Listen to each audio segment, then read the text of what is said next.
دردم یادم بود دستم خیسه عرق تنم یخ زده هنو نرفتی از سرم هنوزم رو من مونده که هنوز حرفات دارن رو من سرم هرچی قرصم بخورم نمیره بیرون فکر دستت رم خیلی کیریه باشه انقا بر اصابم میگن یکی دیگه رو همه جزم همه جز تو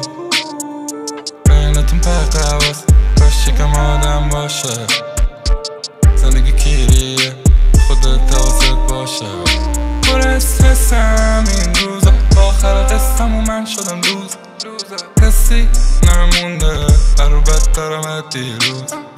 استرس برم مونده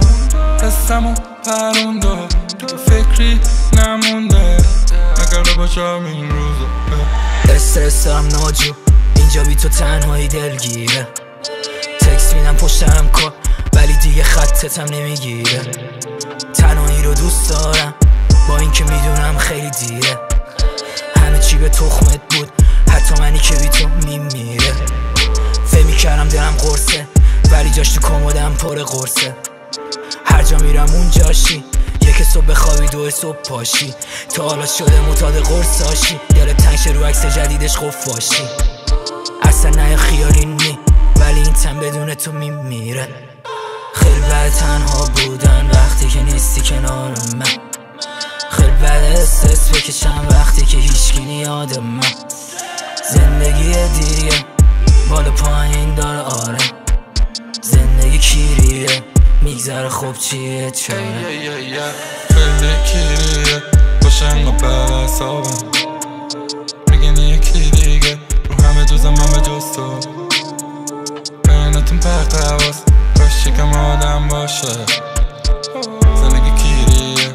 خودت حواست باشه این استرس گاید کل روزامو وقتی رفتی انگا همه روزامو از خودم انگا خیلی بدم اومد الانم بجد با رازامو